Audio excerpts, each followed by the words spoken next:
Alright, so we're here in my brother Matt's collection room space, and he's going to tell us a little bit about some of what's behind us up on the wall, which is some of his original art, and he's got some pretty cool stories about those pieces.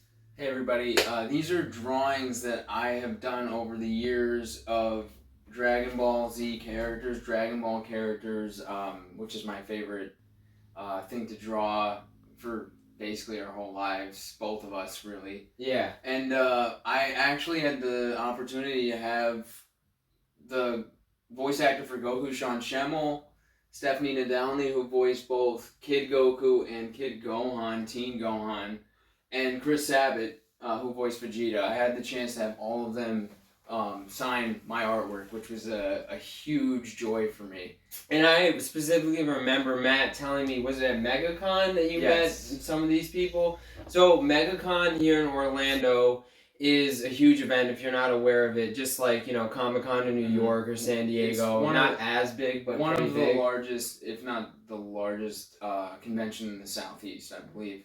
So you're at MegaCon, and obviously Chris Sabat's going to be there. And was it Chris and Sean? Yeah, okay. They were actually right next to each other, which was cool. That is really cool. I wish I could. So we have our younger brother, Brendan, who also goes to these things with Matt. So they were there. So Matt met both of those gentlemen, and he brought his art. Specifically, he wanted to draw those characters that they're so famous for, Goku for Sean Schemmel and Vegeta for Chris Sabat. And he brought his artwork for them to sign those two characters. So why don't you tell us about Chris Sabat? Because I remember you being super pumped when you called me after that interaction. Yeah, well, first off, I want to say that I personally prefer Goku over Vegeta, just because of that's just my personal preference. But I appreciate both of them, and I think both voice actors are absolutely amazing. So I was really excited and frankly nervous to meet both Sean Schemmel and Chris Sabat. I think I was more nervous to meet Sean because he was Goku. That's like Goku's like the great, in my opinion, like one of the greatest characters of any franchise that I like. Right. So well, I met Chris first, and meeting Chris was special because of the experience that we had. So. Right. I brought this print up to him, and I put it in front of him. He didn't know that I drew it. By the way, that's one of my favorites that you did. I'm going to show a close-up of it so you guys can actually see it. Thanks. I love that one. So I put the drawing down in front of him, and he was kind of just looking at it for a little bit. And he goes, where did you get this? And I was like, oh, I actually drew that. And he was like, you drew this? And I was like, very nervous, yeah. And then he was looking at it, and I remember him saying, it's just so visceral. He used the word visceral. I didn't know what that word meant. I had to look it up later. Gosh. I was like, I think that might be good. Yeah. But so then he actually took me aside and was like, you know what? I think I want to talk to you over here for a second, and said he really likes it, and he wanted to have it as a print for his table. For those of you who don't know, when you go to a con and you have you're meeting somebody, not everybody brings something to have signed. So if you're paying for a signature, there's usually a bunch of prints by either official prints or artists made fan art, and there's prints of each character that the actor voiced. Like Chris Sabat's voiced like so many characters. Half the DBZ cast. Piccolo, Shenron, Vegeta, Jace, and in My Hero Academia. Yamcha. My Hero Academia, All Might, which those of you who are a fan of that, like he's amazing on that show. Right. I love that show. So he took me aside and told me that he wanted it as a print for his art table for when he does cons. And I was like, I had like a mini black. I blacked out for a second. Yeah. You're like, I was like, what? So anyway, then he gave me his email address, and we communicated, and it was just like, you can't really. I was never expecting him to even compliment it, and then let alone want it. Was crazy. I mean, that's the ultimate compliment. Is that he liked it enough, and he voiced that character. Yeah. So it just means so much, I imagine. Yeah, and the other thing for me is like, as somebody, Chris Sabat's looking at pictures of Vegeta all the time. He's looking at the official artwork. Yeah, of course. Yeah. So for me, I was like, he's seen stuff that's better than anything I've done. For him to say, like, you know, that it was great or good or whatever, meant a lot to me. And, you know, like, if somehow Chris Sabat was watching this, thank you for complimenting He's not. I know. That's just such a cool thing. I'm so happy that you had that experience. I mean, that's what more could you ask for, really? Yeah. So then I had to frame it, and you guys, Ben will show you a close up of it. But he wrote "Be Gone" because in that this is a redraw of a manga panel that you can find in the Dragon Ball in color manga. That it's like a little which piece. You collect. And I collect them. Yeah. It's a little piece of the like it's not the whole page. It's just a little square on one of the pages. And I don't remember what part of the story is from, but I think it might be when he's attacking Kui, and then I think you're right. I think that's when he kills Kui, right? So Chris wrote "Be Gone" on there, like as if like Vegeta's like screaming that as he's shooting it, which you can totally hear in his voice every time you look at it. Right? Yeah. Am I allowed to say what it says on the bottom on the channel? See in the bottom right? No, we'll show it. We'll show it. Yeah. He wrote something that I thought was really cool, and then he signed it, and it was just like a super fun experience.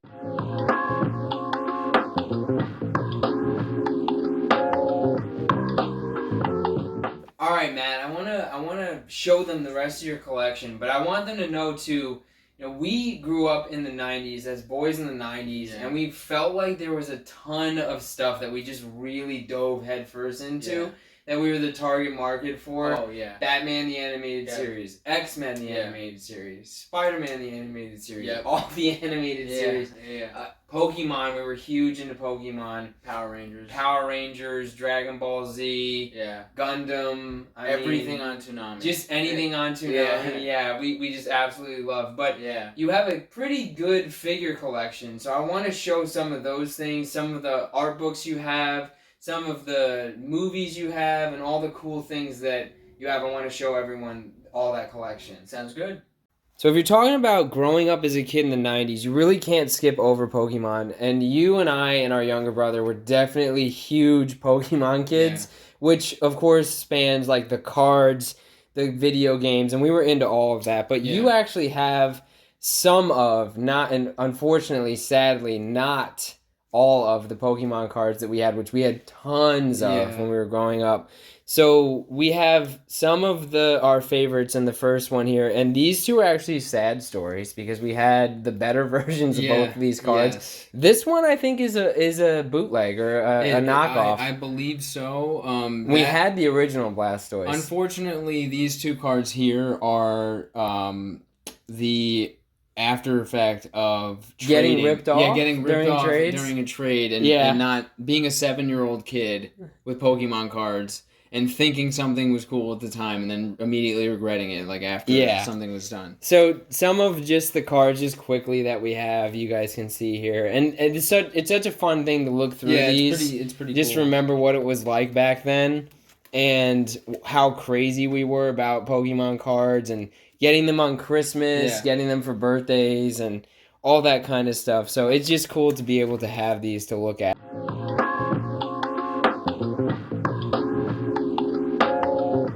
As much as we loved Pokemon growing up, our childhood, and it wasn't so much the 90s, I guess, it was the late 90s, early 2000s, was dominated by Dragon Ball Z. And you actually have a much more robust Dragon Ball Z collection than I do. And as much as I love it, I would say you're a bigger Dragon Ball fan than me. Slightly, at least. Slightly. So why don't you tell us a little bit about some of the stuff that you have here? Because you have a pretty diverse grouping of cool Dragon Ball stuff. Yeah, well, first off, all of this collection is based on me enjoying art, and my favorite artist ever is Akira Toriyama. Right. So he's the reason why I find Dragon Ball so interesting, because of the art style. And I enjoy the story. I know other people... Right. Well, I mean, I think like we definitely started by thinking that the artistry and the depictions on screen were so compelling to us as like 9 to 12-year-old boys that's why we fell in love with it so quickly. Right. And this collection actually started when I was in college, and they started releasing Dragon Ball Z on DVD. So I started getting all the seasons. Eventually, got all of these. Yeah, 1 through 9 of Dragon Ball Z. Then I shifted and started collecting model kits, which is where this came in. But that was years. This is a long time afterwards, like 2018, 2019? Yeah, 2018 is when I started getting these. So I actually have every single one that they've released so far of the Figurized Standard Bandai model kits. And this is Super Saiyan 2 Gohan and Perfect Cell from that. And then from here, I decided, again... And where are those guys standing, by the way? Oh, on a diorama made for me as a Christmas gift by Vin from VASCO Toys here. Which there's a video on showing that a little bit more if anyone wants to check that out. Yeah, so after I started collecting these, I started getting more into art again and started drawing. So that's why I decided I need the manga box set of Dragon Ball, and then I ended up getting the manga box set of Dragon Ball Z. Eventually I'll get Super, I don't have it right now.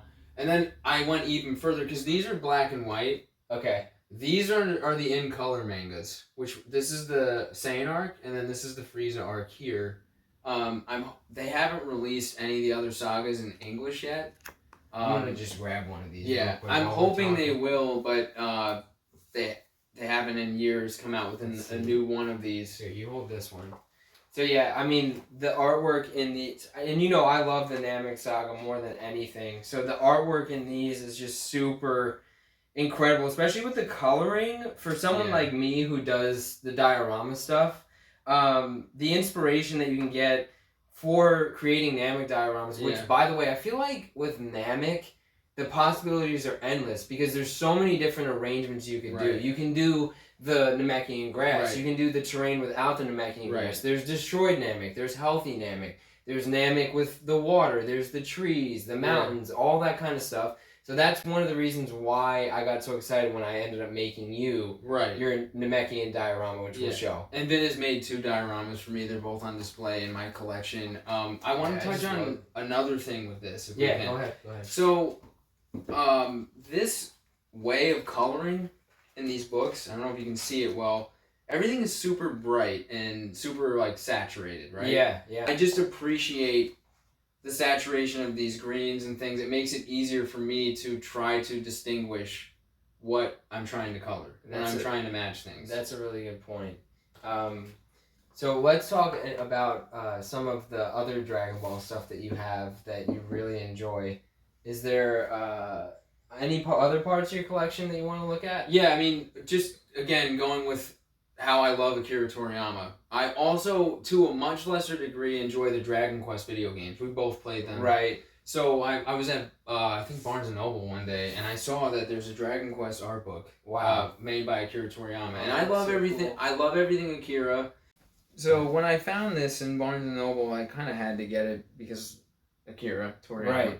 Right. The great thing about this book is that it shows a bunch of the monster designs that Toriyama has done over the years, and one of the interviews I read actually said that he preferred drawing like the normal characters, and like in Dragon Ball would be like the regular townspeople, right? And for this it would be like all these monsters and things. But the reason that I like it is because of the reference images for if I want to do something in Dragon Ball style, right? And maybe in Dragon Ball Z the only characters that have swords are like Trunks. Right, but with Dragon Quest, Tapion, if other, there's so much more possibility for weapon reference images here, right? Right. So that's why I there's love this 4 book. different swords on this page. Yeah. There's some just really good stuff in here, and again, look at the color saturation. Well, you know what I love about this sort of thing is, you know, we all know the Dragon Ball characters, but there's only so many character designs in that, and you know, so you get so used to it, but then you see an artist that's that famous, him tackling things that you've never really seen before. Like, this guy looks very unique to me. I mean, there's certain components of like his facial structure that maybe remind me of like a General Tao or whatever. Yeah, he looks. But it's just there's so much here that maybe you wouldn't see directly in Dragon Ball Z. Even like this little girl, she kind of has like Android 18 or Bulma or like Marin. And that's an interesting point, because one of the, in my opinion, genius aspects of this art style is you can have, like, all of the Saiyans have the same face. Right. All of them do. Yeah. But he's able to achieve a look with it without changing the facial structure much. Right. So I just really think that's impressive. Yeah. I mean, this one of any of them, to me, is the closest thing to just, I mean, that looks like it could be early Goku face. Or even Yamcha. Yamcha. Yeah. Closer to the original Dragon Ball look. Mm-hmm. Although there's still certain things about this that are quite different. I mean, that's obviously like just like Master Roshi's staff right there. And, but it's such a cool art style. It's so iconic. It's really. so distinct, too. Yeah. Everybody knows what that is when they look at it.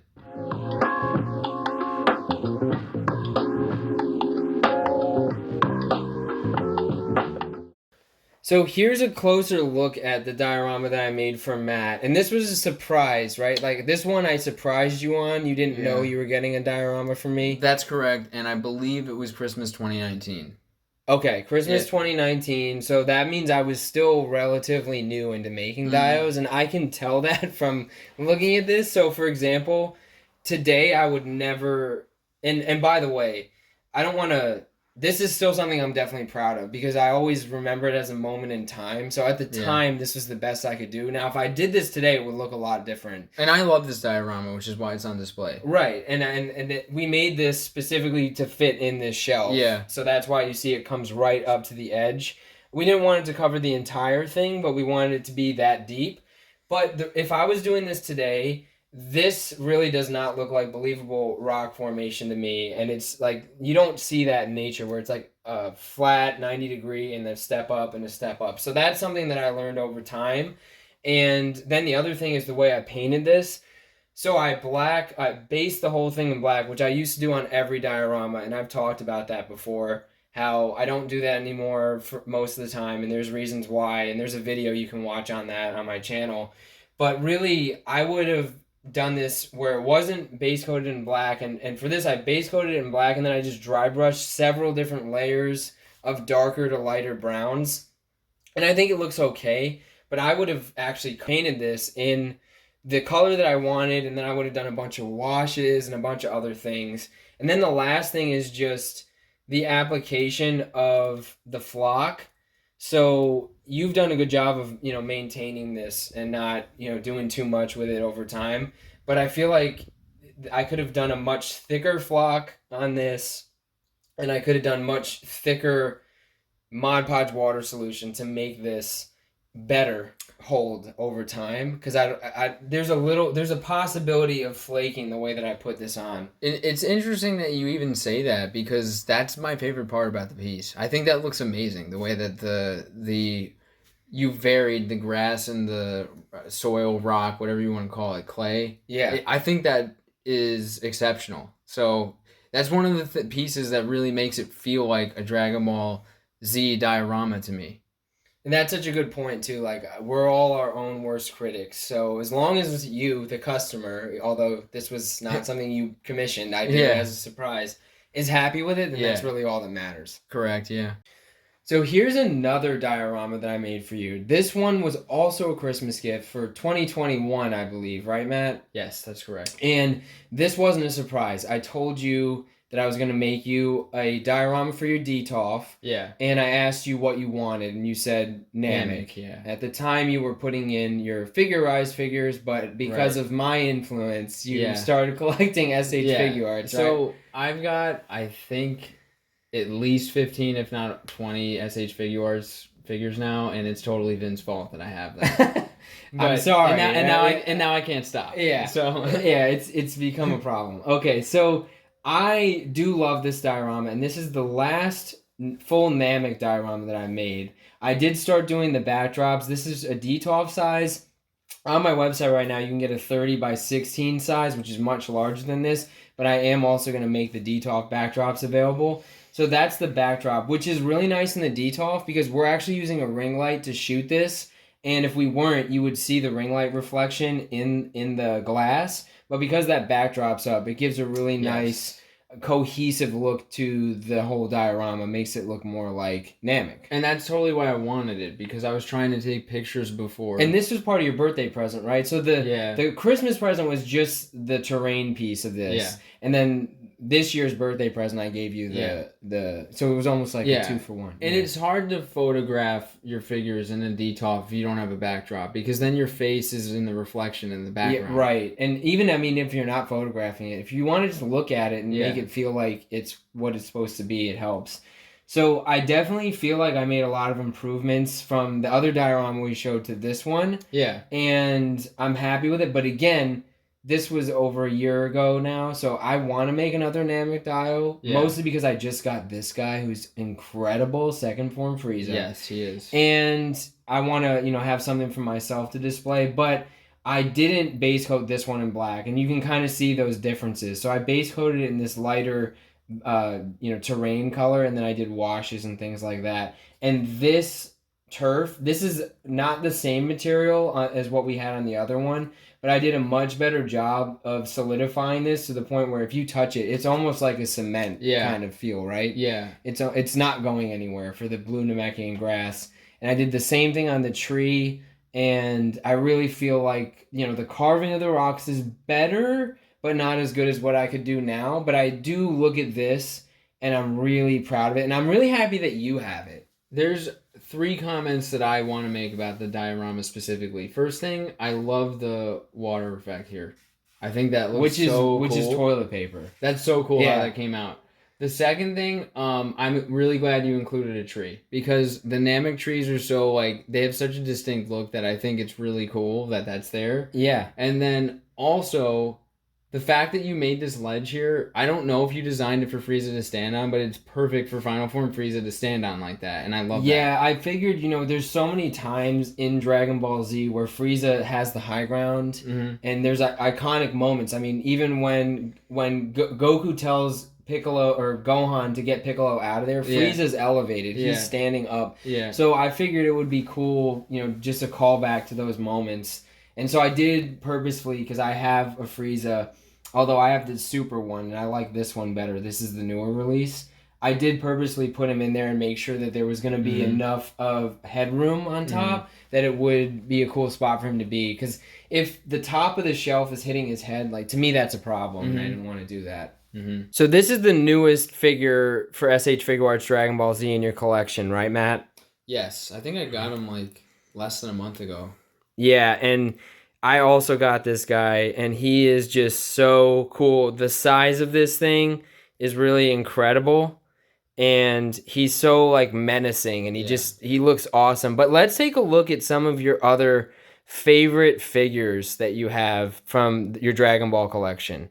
Sounds good. I want to say one quick thing about this figure. Yeah. So I'm not an action figure expert of any kind. I just appreciate the ones that I have. Right. I feel like this figure, which is one of the newest ones they've released, is one of the best figures they've come out with. Just the detail on his legs and his arms, the pink parts. Oh yeah, they sculpted all that in. Yeah, he's just really a well-made figure, and he's huge, which I like. Vin knows that I like the larger figures. You do like the oversized characters. Yeah. So the next figure we want to highlight is Super Saiyan 4 Goku, who is maybe my favorite figure in the collection. It's between him and another one.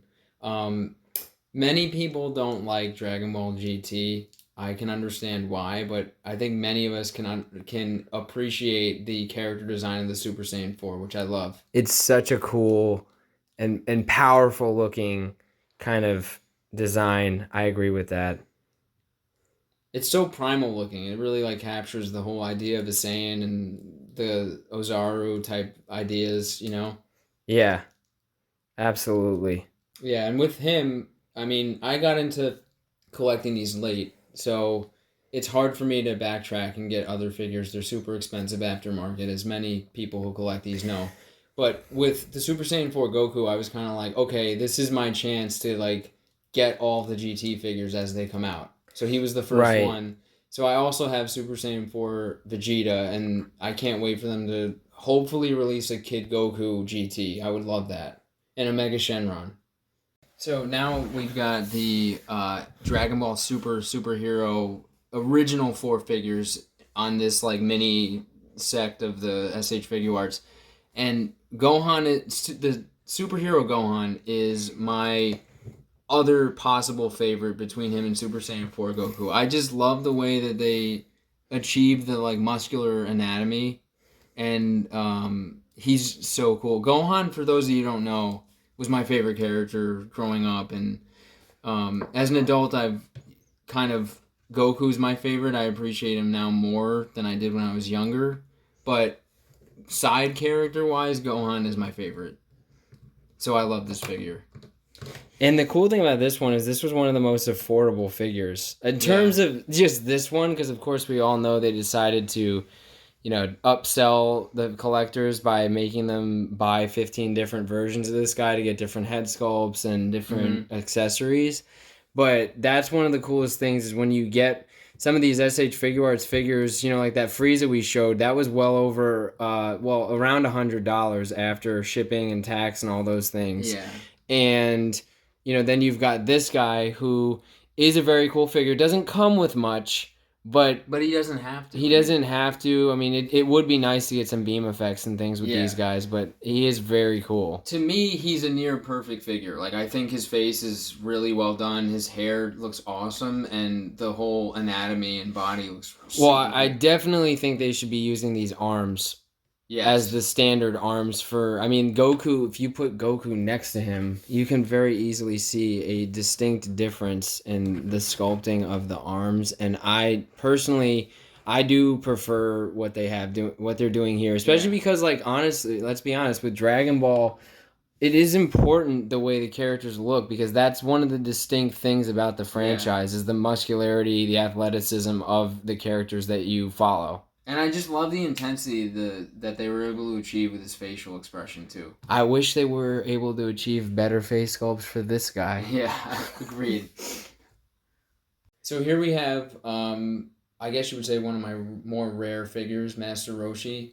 And this is from the Dragon Ball area of the SH Figure Arts line. I tried to backtrack. These all came out before I was collecting. And I had to pay more than I would have liked to for Roshi, but he's such a cool character. Oh, the glasses come off? Yeah, they do. That's kind of cool. He also has like the turtle shell on the staff and all that stuff. And I was lucky to find a sealed one and get all those accessories. But I have him, Kid Goku, Kid Krillin, and Demon King Piccolo. And Jackie Chan, actually, and they're all just like really cool. I appreciate the original story of Dragon Ball a lot more as an adult than I did when it came out when we were watching it on Toonami. And this guy's a great example of like getting something at retail. I think he was like 50-ish, maybe less, and his aftermarket price is like $200 something now. So it's one of those things where you have to learn when you start collecting the smartest ways to get things. Yeah. So this shelf here is basically all of the figures that I have that are not Dragon Ball related. I really only want to be a Dragon Ball figure collector, but there's certain characters that I just have to have that are not related to that franchise. So let's start over here on the left with my favorite superhero, Superman from Dark Knight Returns.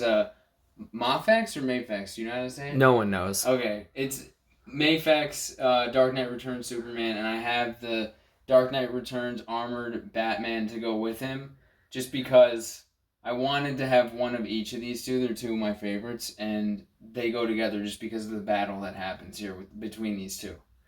So these are the only two Mafex figures I have, and probably the only two that I'll ever have, just kind of to keep it special as to what these are.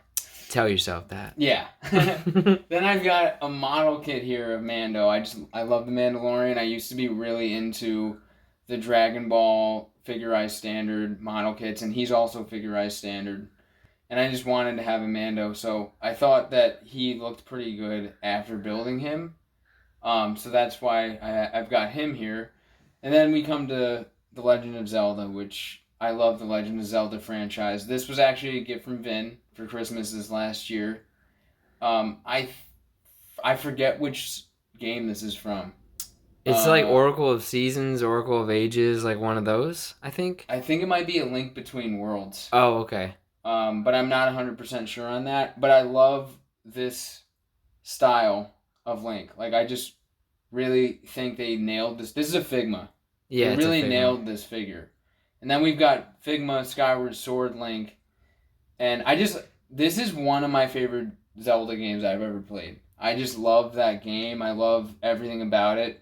And it was so much fun when that game came out. So I wanted to have his look, especially because I just like the chainmail look underneath the tunic. And you thought when you got that one that was going to be sort of your definitive Link, right? That's right. Yes. And you had told me that, and then I was like, I really like the way this little Figma, the other smaller one looks, and you like that one better, right? Yeah. The smaller one than the Skyward Sword. I think so. I think he's a much just more complete looking figure, and I think they nailed the art style of the games better here than here. Yeah. But moving on to He-Man, I just like He-Man. Like, I'm not a huge He-Man fan, but I like him. We didn't grow up watching it. Yeah, I did enjoy the series He-Man Revelations on Netflix. Yeah. And I like the art style of that, so I wanted the figure. Also, you guys saw in a different shot, I was doing like a Goku He-Man drawing. So I just think it looked cool to integrate the two of those characters. Anyway, plus, you've always loved characters who are swordsmen. Yeah. So this is basically, other than these two, even to a degree him, this is kind of like a swordsman shelf. Right. And then we have Geralt of Rivia, who is one of my favorite video game characters of all time. Only Link is probably more so than him.